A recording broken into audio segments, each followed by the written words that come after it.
Assalamu alaikum. Welcome to the What Time Is It Dude podcast. So today the topic is God's love, and so we're going to talk about what is love and God's love in Christianity and Islam. But we thought for our introduction to start, we'd each share one of our favorite verses about God's love. So, Karar, you want to share a verse from the Quran? Yeah, so the verse that I chose, which is one of my favorites, there's a lot of verses that you could choose from, but one of my favorites, I'll read in Arabic and then read the translation. It's وَاسْتَغْفِرُوا رَبَّكُمْ ثُمَّ تُوبُوا إِلَيْهِ إِنَّ رَبِّي رَحِيمٌ وَدُودٌ. The translation is, so seek your Lord's forgiveness and turn to Him in repentance. Surely my Lord is most merciful, all-loving. This is Surah Hud, Ayah 90. So this is one of my favorites. And do you want to say that yours? Then we can discuss why it's our favorite. Yeah. So I think one of my favorite verses on God's love is Romans 5, 7, 8 says, one will scarcely die for a righteous person, though perhaps for a good person one would dare even to die. But God shows His love for us in that while we were still sinners, Christ died for us. So we can dive into the topic more, but I thought maybe we should start by talking a little bit about what is even love? How are we defining love? There's a lot of kinds of love, brotherly love that we're gonna discuss later on. Let's start with the Greek, with the four kinds of Greek love. Right? Yes. Yeah. So basically, we wanted to cover a little bit. There's in English we say the word love that encompasses a lot of things, a wide range from a love that like a husband, like a romantic love, or people say I love this kind of food. I love French fries. I love ice cream, or you love your dog, or you love God. Love is used for a ton of different things. And so, for example, with talking about food, it's basically it's more similar to liking something. Basically you're finding pleasure in that thing. But one of the helpful frameworks for thinking about different kinds of love, in Greek language has 4 words for love, and they cover some of the different categories of love. So the one of them is philia, which is basically brotherly love, or love for a friend, so the kind of friendship kind of love. And then I want to add to the philia part, if there's any STEM majors, we would know that in biology there's some molecules that are hydrophilic, which they are water loving. Okay. So philia. That makes sense. Yeah. And then I'm sure there's actually probably quite a few words in English that have a phil stem. But and then storge is the love, maybe closest to English word affection, familial love, or a love for something that is familiar. And could that be love for a kind of food or something that? I think that might be love for your dog, or your but I don't know. I think maybe love for food could be in that, but that might also just be that might be different. That might not be in the love category. And then there is eros, which is romantic love, or the passionate love between lovers. Then there is agape, which is basically selfless, unconditional love. And so agape, in Christianity, agape is what the term we use for God's love. And so that is the highest form of love, perhaps. But that's that's a little introduction into different kinds of love. But and I think if we were to define love, like there's a difference between how Islam defines Mhm. love and then how Christianity defines love, because the idea that, because you say, right, that like Christ, right, sacrificed himself for us, Mhm. and that's like unconditional love, right? Mhm. But like from what I've understood, right, is that he sacrificed himself for his followers, not for everyone. So the people Mhm. that don't follow him are Mhm. not getting, to go to heaven. That Mhm. means that's not unconditional love. There is still people that are sinners that aren't getting that love. Yeah. Well, I guess my response to that would be like John 3:16 says, "For God so loved the world that He gave His only Son." So the idea is that God is freely offering His love to all, so that the sacrifice of Christ, and there's lots of verse in the Bible that says like God desires all people to be saved. He is offering His love freely to all who will accept it. But it's the idea that it can still be rejected. So the offering of it is unconditional and free and without partiality, but the acceptance of it is still conditional on the Well, person. that could be used as the same concept for Islam, because in Islam you have the Quran, you have all of this, framework in front of you that you could choose to follow, and then you could fall under the mercy of God. But it's also conditional. God isn't forcing you to do it. Mm-hmm. So it follows the same concept in Islam, Mm-hmm. if you were to put it that way.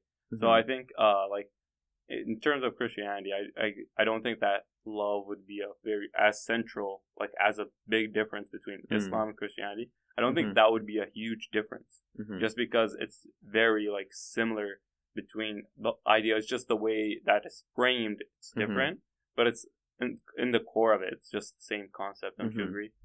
Well, I think I guess I would say maybe the difference comes down to, or what I see as the central like emphasis in Christianity about God's love is the way that He demonstrated it. So like in that verse I read, it says God shows His love, or there's another verse that talks about God demonstrated His love in this way. But it's the idea that I guess I would summarize the Christian view of the extent of God's manifestation and expression of love is in basically in two ways that makes it the highest form of love, which is one, there's a verse where Jesus tells His followers, greater love has no one than this, than someone lay down his life for his friends. So it's the idea of self-sacrifice to the point of giving up your life is like, and I think we can see if somebody would die for his friends, that is a like about as much as you can give your own life in love. And then the other aspect is basically from the verse that I read of, well, for a good person, for a friend, one might dare to die. Like people do that, and humans do that. But to lay down your life for an enemy while they're still your enemy, to love them and bring them back, to save them. So that is the combination of the self-sacrifice of the life and doing it for one who is your enemy. The idea in Christianity that God was killed by those He came to save. So the expression of love is what you're... So if God did not express His love in that way, does that mean He's unloving? No, but I think that... do you need to express something for it to be real? I guess I would say this. I guess I'll answer that question by a question. If you had a father who loved his child, and the child was in front of the tracks, which is a greater love, to push the child out of the way to his own death, to suffer, to save. So that is kind of how I view the Christian form of love. And in Islam, I would say, yeah, go ahead. Well, just to finish that illustration, like the father, like there's still love. He still loves his child, or like the verse of like sighing after. There's still that feeling of that emotion, that longing. Like I love them. I don't want them to perish. But I think I think anyone could see that it's a greater love of the father who would weep at his child getting like run over, but not push them out of the way versus. But you're putting a constraint. Yeah. There's a Mhm. constraint that's very important here. That Yeah. the train is stronger than the father, Mhm. but there's nothing stronger than God. Mhm.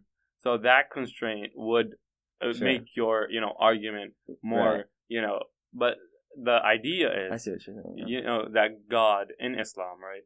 He's not just letting us, just leaving us to die. He gave us a Mhm. message. He gave us all this thing. He just gave us free will to choose.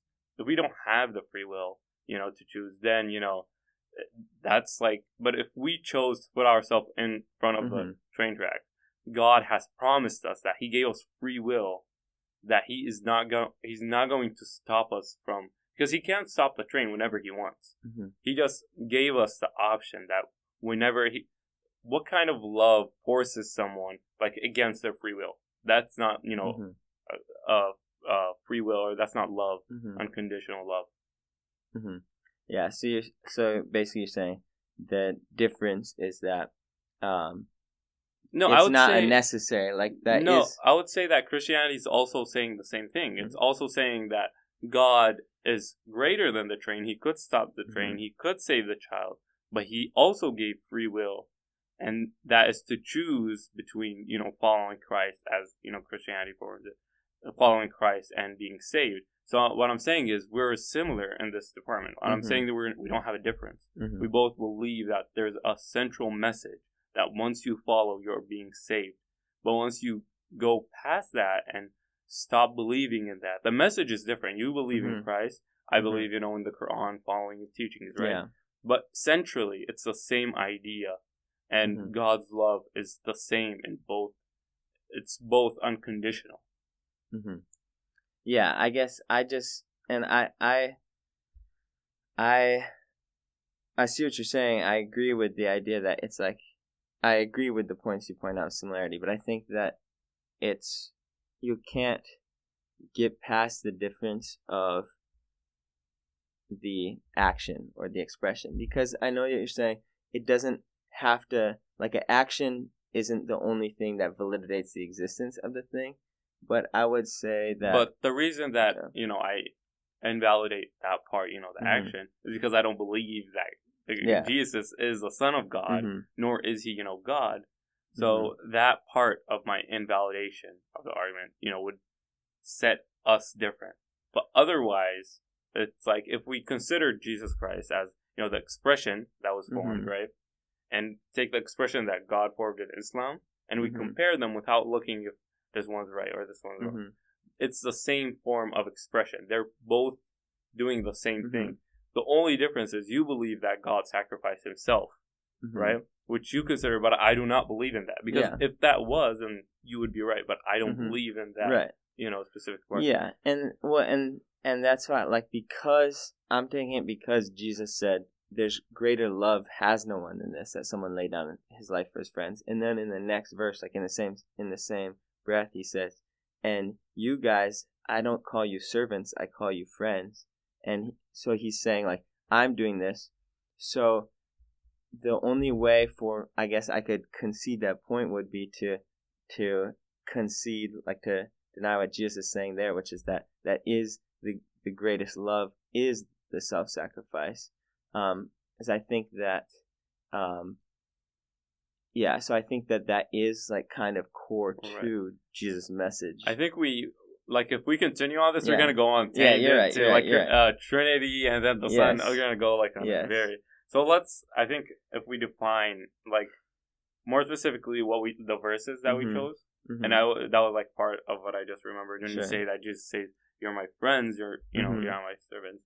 Mhm. So in the verse that I read, it says not just, in other verses it does say that we are God's servant, Mhm. but at the same time it mostly says followers, but Mhm. it does say, servants. Mhm.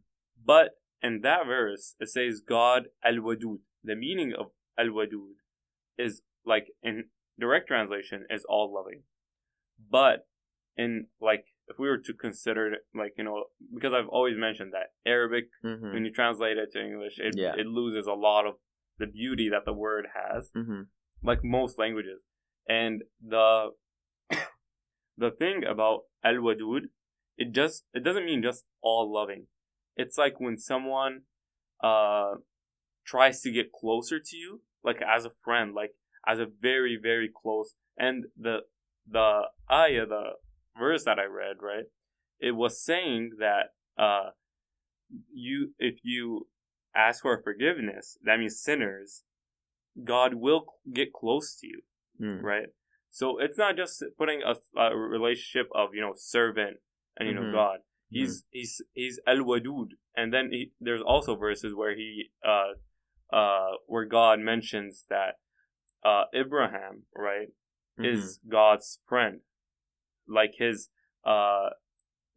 and direct translation would be someone that you always sit with in the night and enjoy your time with as a friend. So that's like in multiple forms where there's servants and then there would be followers. But I would say that in Islam that verse shows that God isn't just loving you as like a lower being.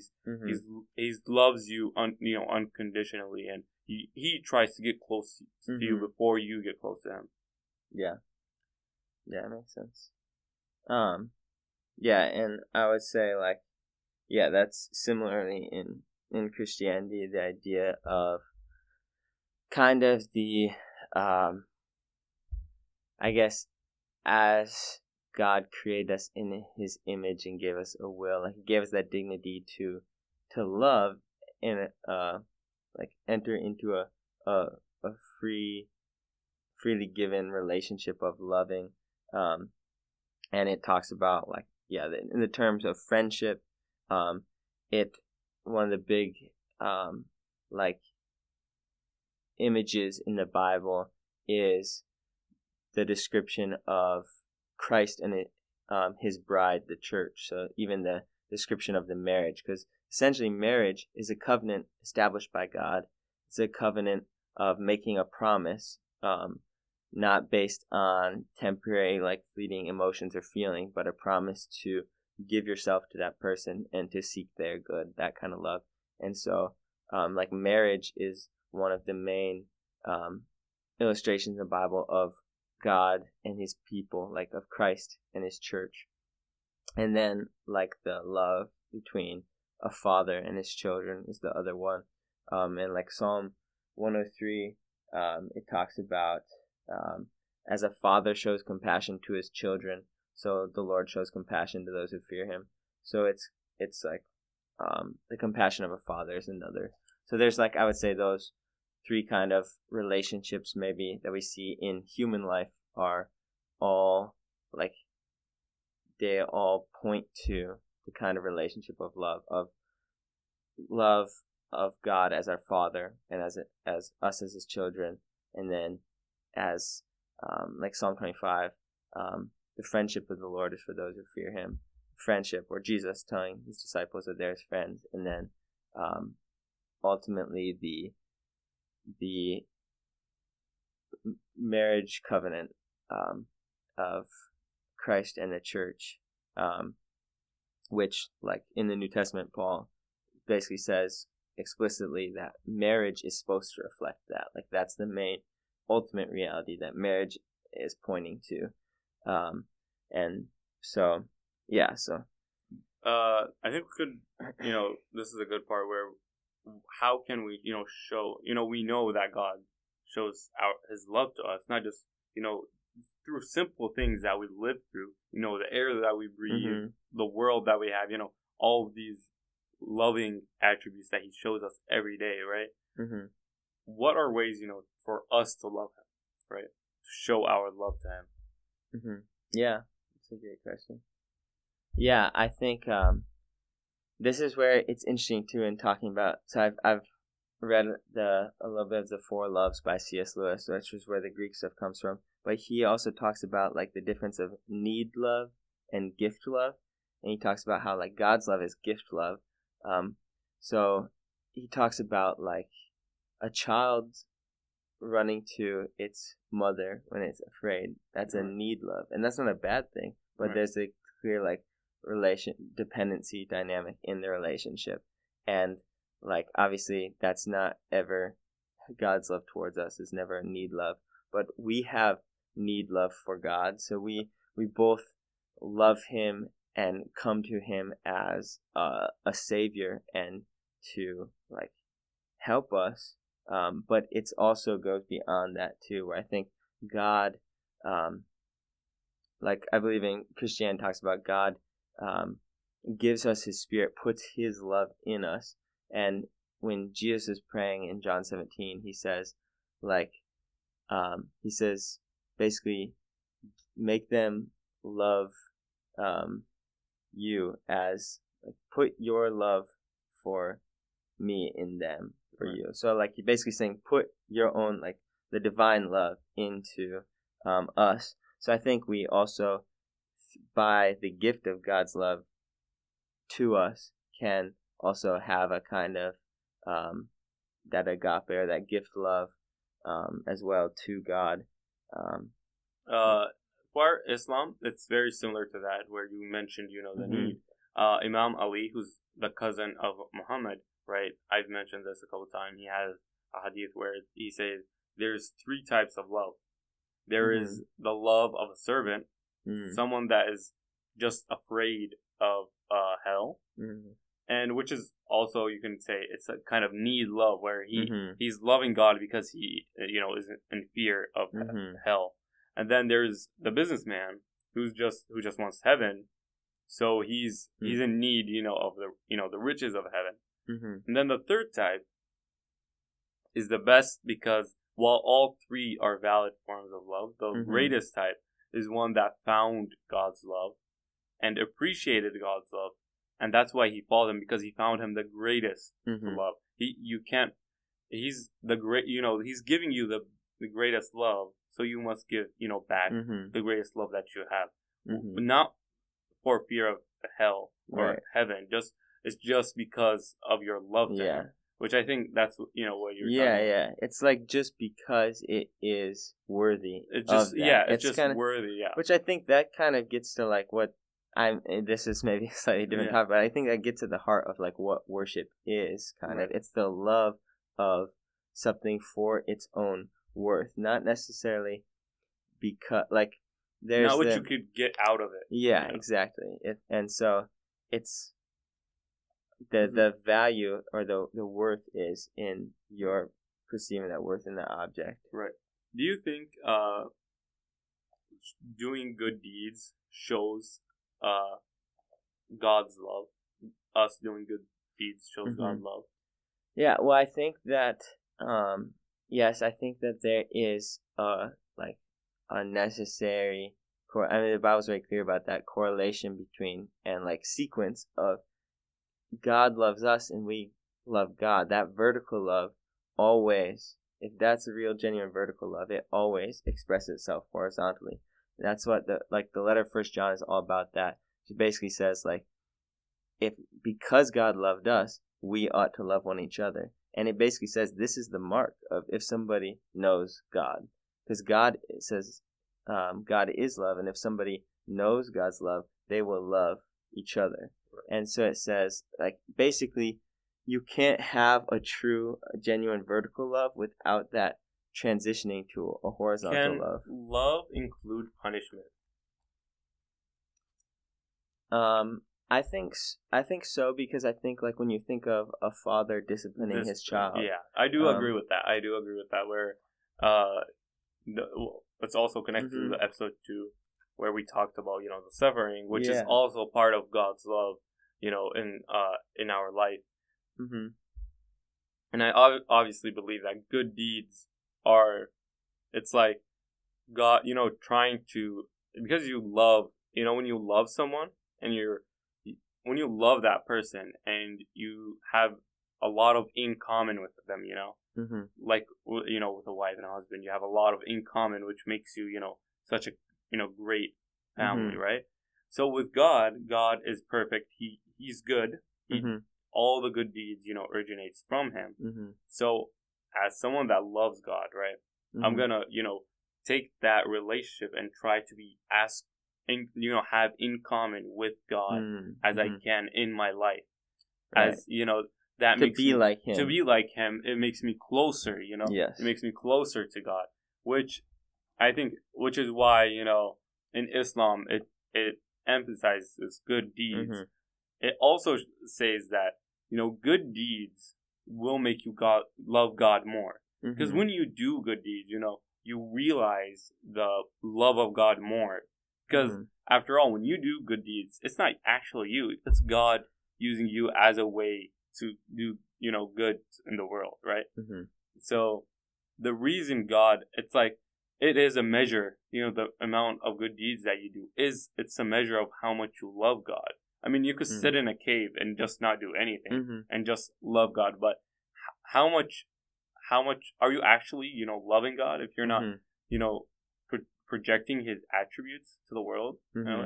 Yeah, exactly. Yeah, I think that in First John it talks about like if you say you love God, but then you go and hate your brother, or if you say you love God and God gave Himself up for you, but you are not willing to imitate that and giving yourself up for others, it's like you don't know God's love. I can read this. This verse I think summarizes that well. It says, "Beloved, let us love one another, for love is from God, and whoever loves has been born of God and knows God. Anyone who does not love does not know God, because God is love. In this, the love of God was made manifest among us, that God sent His only Son into the world, so that we might live through Him." But yeah, it goes on. It's just, it basically says over and over, if you know God and love God, you have to love your brother. And if you're not loving your brother and hating your brother, you don't know God and know His love, because that's where it comes from, and that's the evidence of that. Right. Do you think God can dislike someone? I think that God does not like sin. God hates sin, and God, I think. So someone full of sin, he's lived his whole life just full of sin. Would God hate him or would God love him? He is the attribute of sin in this world. Would God love him or hate him? I think God still loves him as a person, but I think that He hates the sin. I would say that God loves him, as in God tries to put him on the right path.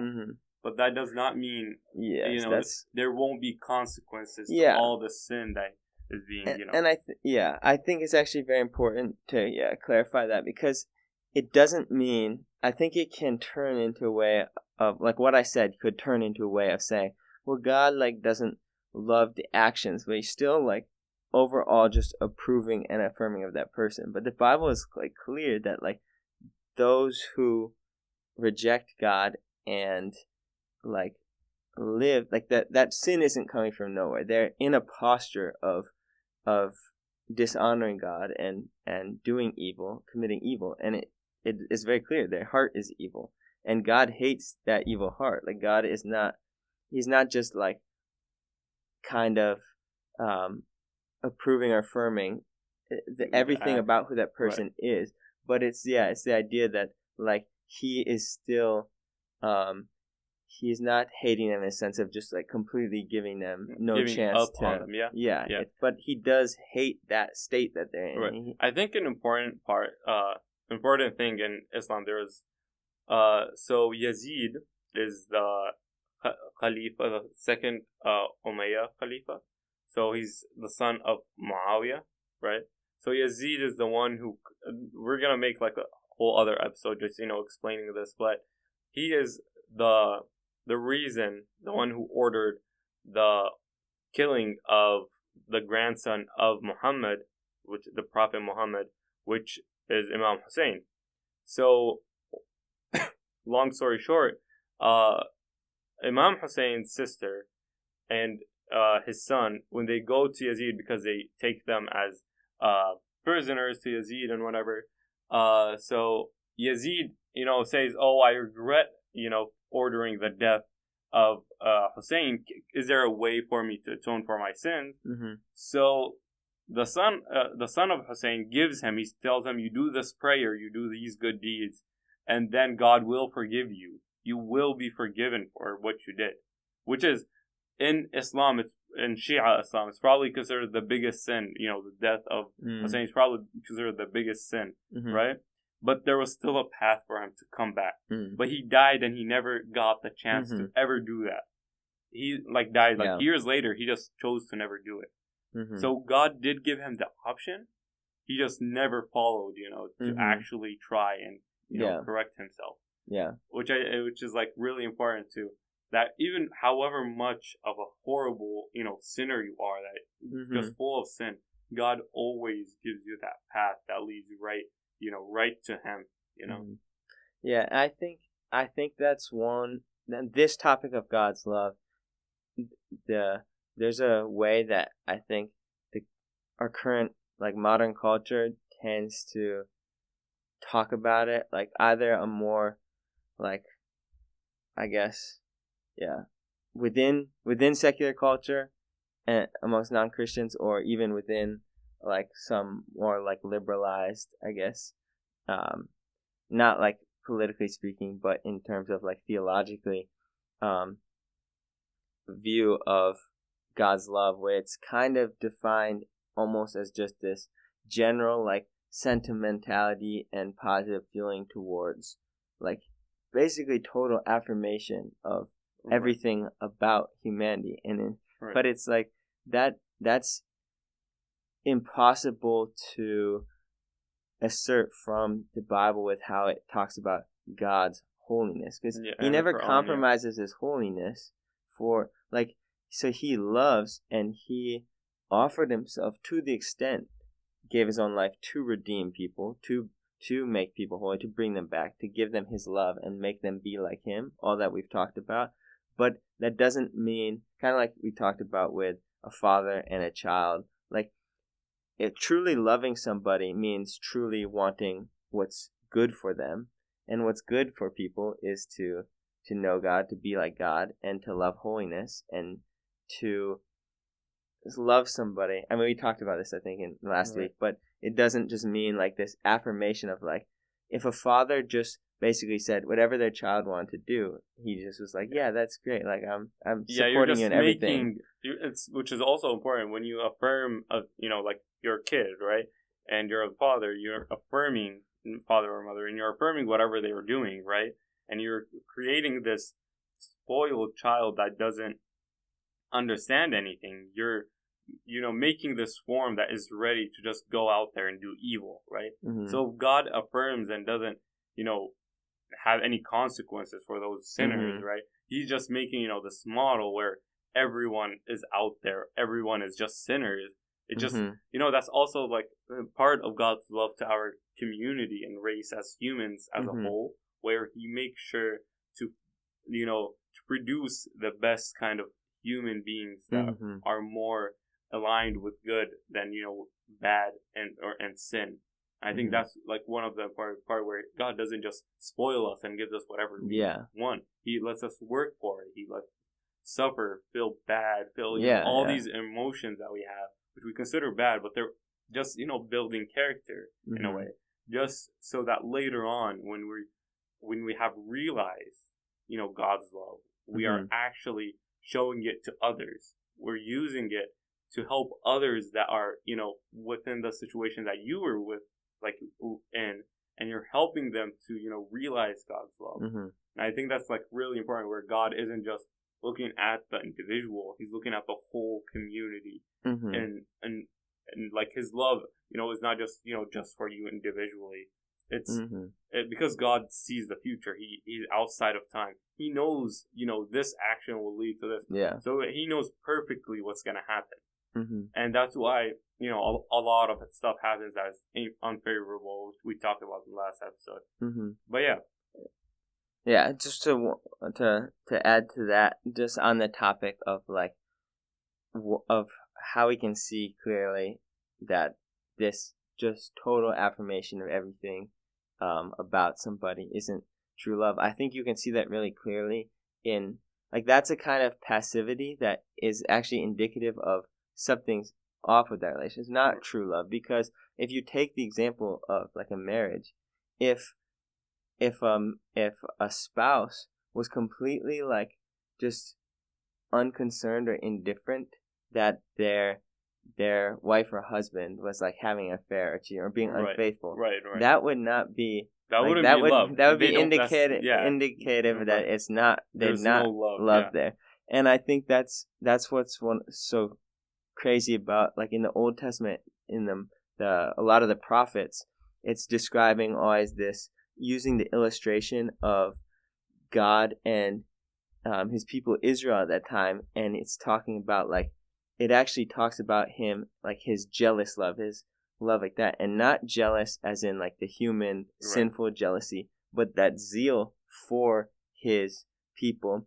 And it talks about their unfaithfulness to him. They're worshiping idols instead of him, or seeking other things besides him. It's a sort of unfaithfulness to marriage. Right. There's an important part about when you say jealousy and how God isn't jealousy in the way that I say it. In Arabic, it's called ghira, right?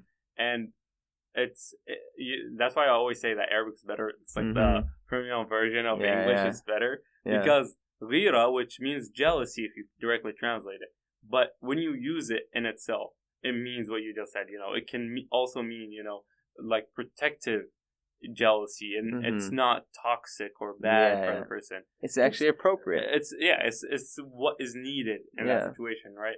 And it's also jealousy for your own religion. It's in Arabic because like ghira يعني للدين, religion, right?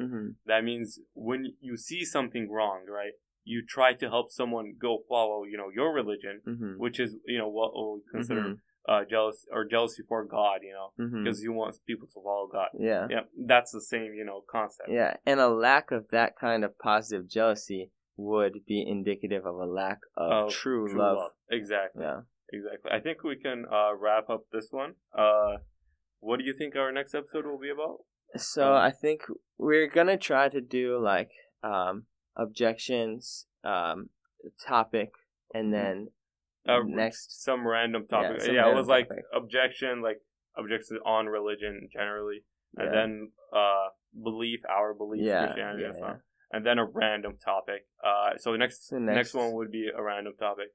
It would be like Iraqi idioms, really. Yeah, we could do Iraqi idioms. Yeah, we can do that. We can do Iraqi idioms. That would be fun. Yeah, that we can get to explore the English Plus, the premium subscription to Arabic. It's like a little sample. All right. We'll see you in the next episode. Bye, guys. Bye.